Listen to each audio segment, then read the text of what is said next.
Гостин во денешното интервју за МИА е господинот јавен обвинител Љубомир Јовески. Благодарам што прифативте интервју за МИА. Ви благодарам и јас. Да. По трагичниот настан во Бугарија, во кој загинаа 46 лица, излеговте неколку пати во јавноста во врска со действија кои ги презема македонското обвинителство. Учествувавте во истрагата во Бугарија, но и кај нас беа отворени неколку предмети. До каде е истрагата? Постапката. За жал во тој трагичен настан 45 македонски граѓани ги изгубија животите.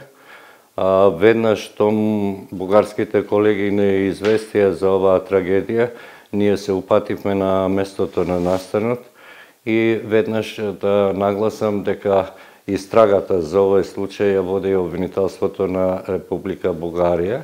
Благодарејќи на добрата соработка со обвинителството, ние бевме за време на увидот на сообраќајната трагедија, потоа ни допуштија да учествуваат и овластени лица од нашето Министерство за внатрешни работи и од Институтот за судска медицина и криминалистика. Со оглед дека се работеше за наш превозник, а исто така и за наши граѓани, бев свесен дека на обвинителството на Бугарија ќе му требаат многу податоци и многу докази кои се наоѓаат во Република Македонија и многу полесно ќе ги обезбедиме преку непосредна соработка. Откако обвинителството на Бугарија побара определена правна помош, ние за неколку дена обезбедивме сослушување на сведоци и обезбедивме документацијата во делот на превозникот, во делот на автобусот, но исто така и други документи, а во исто време Институтот за судска медицина и криминалистика отпочна со земање на биолошки траги од блиските на починатите, за да може да се изврши идентификација, нивна идентификација.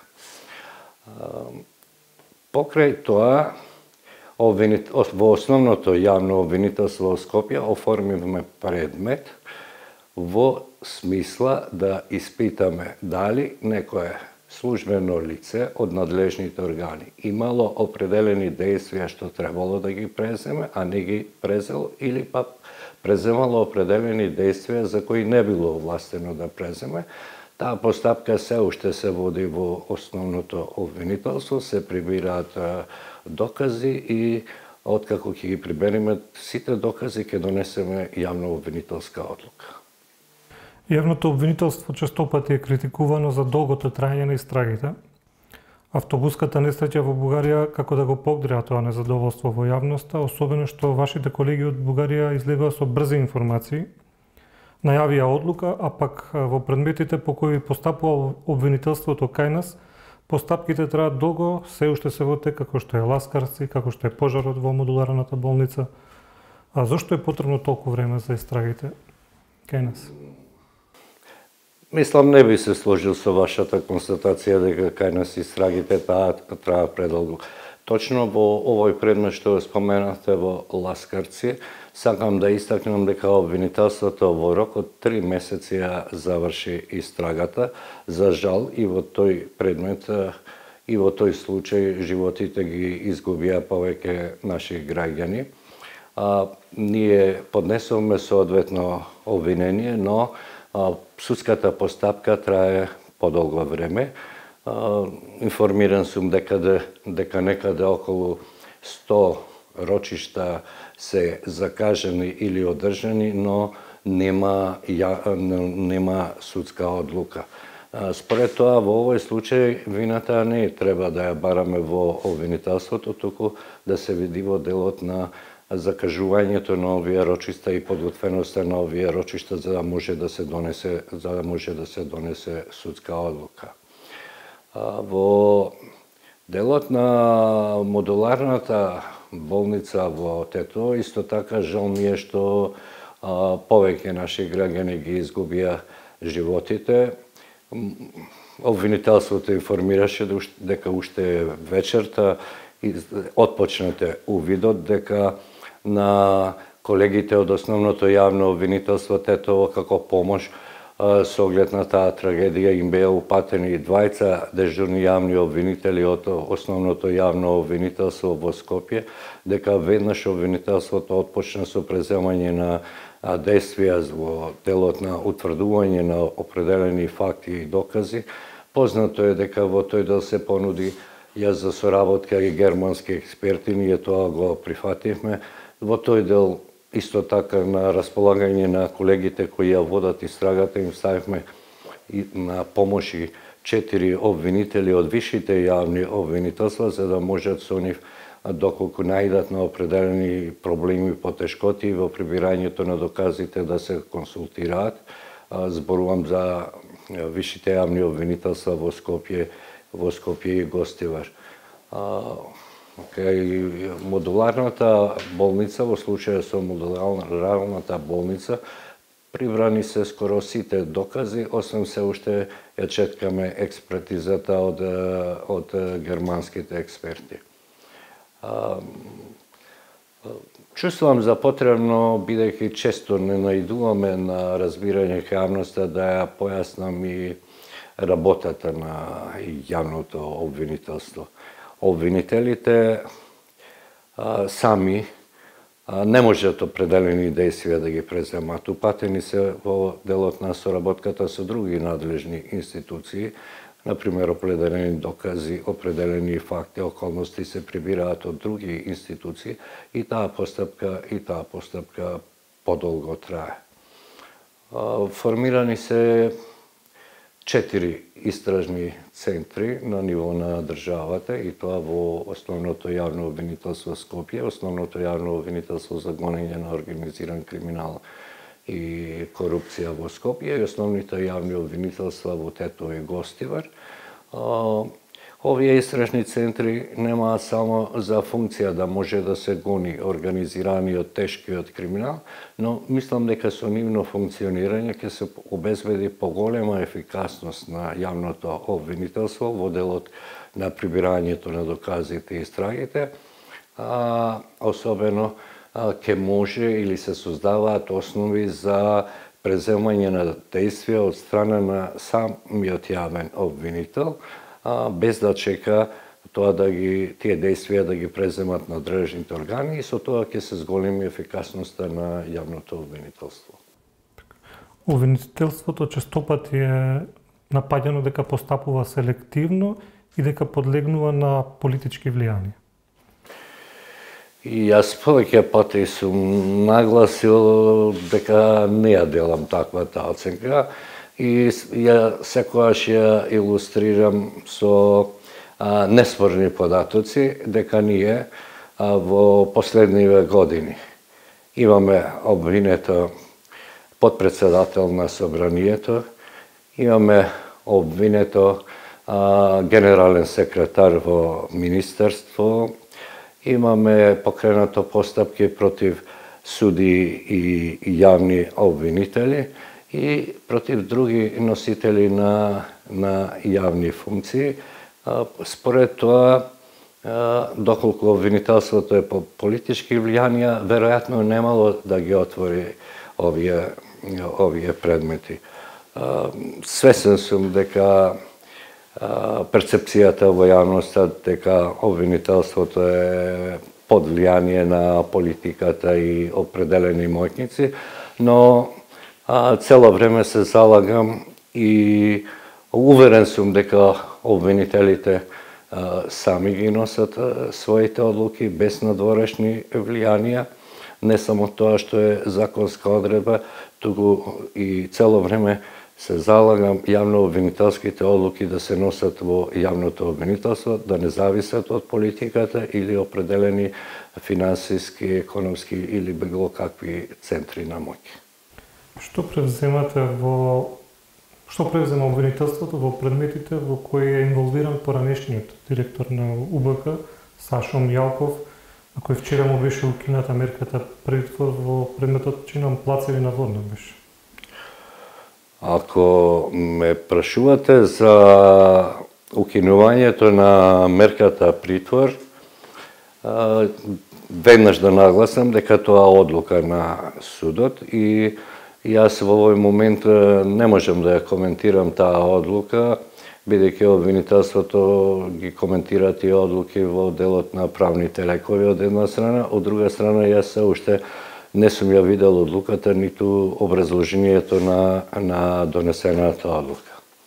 Но сакам јасно да го изразам ставот на обвинителството дека во целата постапка за што се водеше по повод понудената гаранција, обвинителството имаше цврст став да не се прифати понудената гаранција. Ова од неколку причини.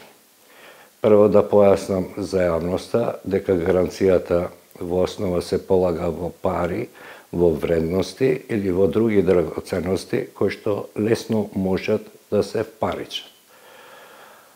Второ, висината на гаранцијата зависи од семејните и имотните состојби и личноста на обвинетиот. Во конкретниот случај, обвинителството даваше негативни предлози затоа што процени дека нема увид во имотната состојба на обвинетиот. Второ, имотот кој што се нуди за гаранција се состои во недвижни предмети, кои се нудат по исклучок, инаку гаранцијата по правило се полага во готови пари, од една страна. Од друга страна, понудениот имот нема доволен квалитет за да може брзо да се впаричи. Немало значење има и податокот дека за дел на имотот претходно е воспоставена хипотека од Комерцијална банка Скопје. Во постапката Комерцијална банка Скопје даде согласност дека сака да биде доверител од втор ред, а додека државата да биде доверител во делот на гаранцијата од прв ред. Потоа таа согласност ја повлече и одново даде таква согласност. Со оглед на тоа што за одобрување на кредитите има посебна постапка и нивни интерни упатства и процедури, а Народната банка се грижи за функционирање на банкарскиот систем во земјата, сметам дека Народна банка треба да испита дали со оваа согласност некој излегол во рамките на своите службени овластувања или пак се доведени во прашање интересите на другите комитенти на банката. Во делот на непроверените изјави дека во Судскиот совет која донел одлуката учествувал судија кој што бил на отворено оболедување, јас во момент не можам да ја потврдам таа информација, тоа веројатно треба да го утврди Судскиот совет, со оглед на тоа што судија кој што е на отворено оболедување не може во тој момент да ја извршува судската функција. Сега да се навратам конкретно на прашањето што во делот на предметот на плацевите на Водно, веќе јавноста за повеќе детали, за повеќе докази е известена преку соопштенијата што ги дава обвинителството, но при тоа во делот на овие предмети сакам да истакнам и неколку околности. Дека станува збор за действија кои што се извршени пред повеќе години наназад, дека станува збор за действија извршени од повеќе лица, дека тоа во тој момент кога се преземани действијата било толерирано и дека обвинителството и другите надлежни институции тешко можат да ги прибираат доказите, но со напор на обвинителите и се разбира на другите служби од кои обвинителството бара определени податоци, ние имаме релевантни докази за ова кривично дело. Бојан Јовановски, познат како Боки 13, излезе со писмо во кој има серија обвинувања за повеќе лица и напади за криење докази. Ќе ги испитува ли обвинителството овие обвинувања? Веднаш да истакнам, доколку тие беа сериозни обвинувања, лицето за кој прашуваче имаше неколку можности да ги истакне тоа, да ги истакне тие повреди или тие незаконитости или извршувањето на кривични дела од одредени поединци. Пред се тоа можеше да го направи во текот на истрагата што се водеше против него. Ако немаше доверба во истрагата, тоа можеше да го истакне на главната расправа, каде што ви присуствувавте вие медиумите и можеше сите тие работи да се приопштат кон јавност. Бојан Јовановски потоа бараше на записник да даде кривична пријава во делот на таквите негови сознанија, наводи и докази за кои тврди дека ги поседува. И јас определив јавен обвинител во основното јавно обвинителство за гонење на организиран криминал, кој врз основа на дадена согласност од судијата на претходна постапка го посети во притвор со намера на записник да му земе наводи за кривична пријава.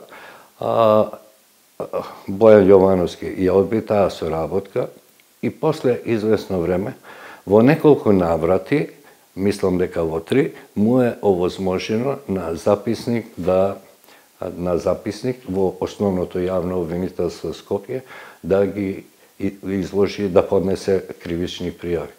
По овие кривични пријави обвинителството постапува и колку што сум информиран, постапката е при крај и очекувам обвинителството во блиско време да донесе одлука во врска со овие негови наводи.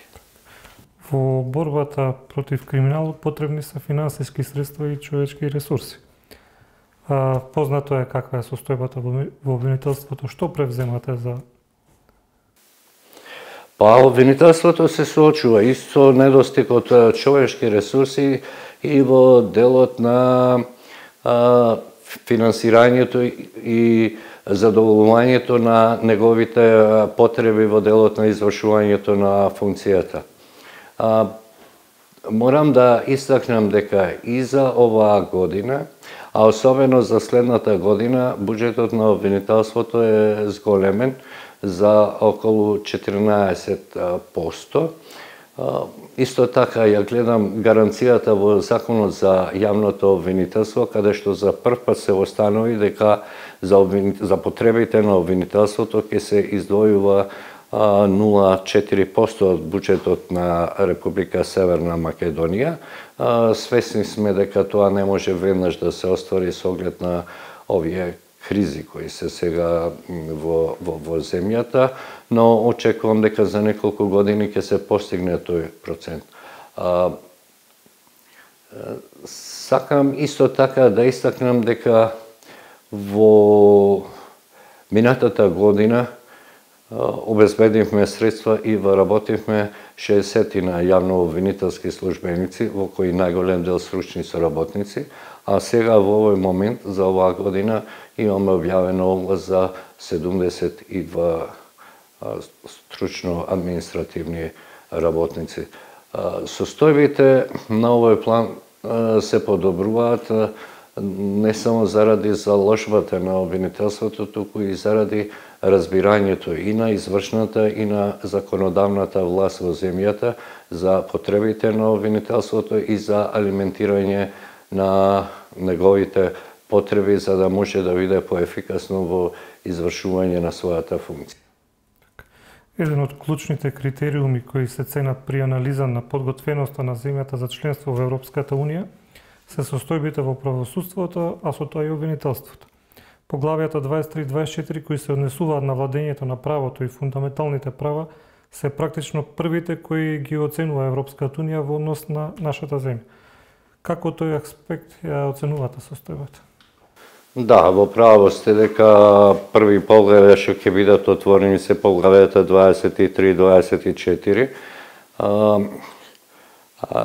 Неспорно е дека на целиот правосуден систем во државата му се неопходни реформи, но кога зборувам од аспект на обвинителството, морам да кажам дека во последниот извештај на Европската Унија се бележи напредок во делот на борбата на организираниот, на тешкиот криминал, но исто така се нотираат и определени задачи и за обвинителството и за државата во делот на спроведување на стратегијата за правосудни реформи, а обвинителството исто така има донесено и, така да речем, темелни акти во делот на стратегијата за човешки ресурси, по која постапува, исто така законот за јавното обвинителство, по кој донесени се подзаконските акти, уште се работи за систематизацијата на обвинителството, но не е занемарлив ниту податокот дека треба обвинителството повеќе внимание да посвети на информатичката технологија и управувањето со предметите, така што ние постојано преземаме действија во рамките на нашите надлежности за подобрување на состојбите во обвинителството. Во тој контекст сакам да нагласам дека ние дел од застарената опрема со наши информатичка опрема со наши средства и со средства од ИПА фондовите имаме обновено, но пред нас предстои сериозен предизвик од надоградба или целосна измена на системот за управување со јавно-обвинителските предмети, потоа за неопходноста од едукација на вработените и јавните обвинители во делот на користењето на ова технологија, но исто така тука сакам да укажем дека имаме ние недостиг од профили кои што се неопходни за успешно извршување на тој дел од работите на обвинителството, бидејќи имаме недостиг на електроинженери и техничари. Само да илустрирам дека во ова обвинителство се вработени 20 електроинженери, а додека од 4 апелациони подрачја вработени се 3 електроинженери кои што се надлежни за цело подрачје на јавното обвинителство. Во неколку наврати сме објавувале конкурси за прием на информатичари, но очигледно дека нема интерес кај луѓето со оваа професија за извршување на работите во јавното обвинителство. Ке мора околу тој дел и државата и јавното обвинителство во натамошниот период да посвети сериозно внимание за да може навистина да имаме подобри резултати и да се вклучиме во европските процеси. Во изминатиот период беше спомнувана потребата за измена на кривичниот закон и законот за кривична постапка. Двата закона се основа врз која обвинителството постапува. Што смета дека треба да донесат новите законски текстови? Веднаш да истакнам дека и во двете работни групи има представници на обвинителството. Во делот на измените на кривичниот законник очекувам дека ќе се кодифицираат, односно ќе се внесат кривичните дела во кои се во посебни закони и дека акцент ќе се стави на законското одмерување на казната. Кога велам ова, мислам на повеќето измени во годините наназад што се вршени на кривичниот законник и изместени се или нецелосни се заштитени вредностите кои што сака да се постигне со определени кривични дела. Например, ние во сегашната состојба во кривичниот законник имаме и за основното дело и за потешкото дело предвидена иста кривична санкција. Верувам дека сега во овие измени ќе се направи на вистина приот кон заштита на определени вредности и соодветно на тоа ќе се предвидат соодветни законски санкции. Законот за кривична постапка го оценувам како досегашниот како неефикасен, во него се задржани одредби и од поранешниот закон, но и нови одредби кои едни со други не се компатибилни, често пати создаваат потешкоти во нивната примена. Ме прашувавте претходно за подолгото траење на постапките. Сами може да се уверите дека одредени предмети долго траат затоа што почнуваат од почеток. За да се избегнат ваквите состојби, очекувам дека во новиот закон за кривична постапка ќе се определат решенија за дисциплинирање на учесниците во делот на главната расправа од една страна, а од друга страна ќе се процени потребата, односно да се овозможи можност кога ќе се измени дел од судскиот совет или кога ќе помине определено време, главната расправа да не почнува одново, туку да продолжи во тој момент, или тоа да се остави на оценка на советот кој постапува, како тие прашања ќе ги разреши во конкретниот случај и доколку најде дека треба определени докази да се изведат пред тој нов изменет совет, само да ги изведе тие докази. Ова е вака мое мислење во делот во кој правец треба да се движат овие измени. Се разбира, има дека уште многу прашања кои што треба да се прецизираат или подобрат во законот за кривична постапка, но очигледно немаме сега време да се пуштиме по детална елаборација на сите одредби од кривичниот законит кои им создаваат проблеми и на јавните обвинителства и на судовите во примената на закон. Добро, за крај би сакал само да прашам како лично ја оценувате работата на обвинителството за минатата година, 2021?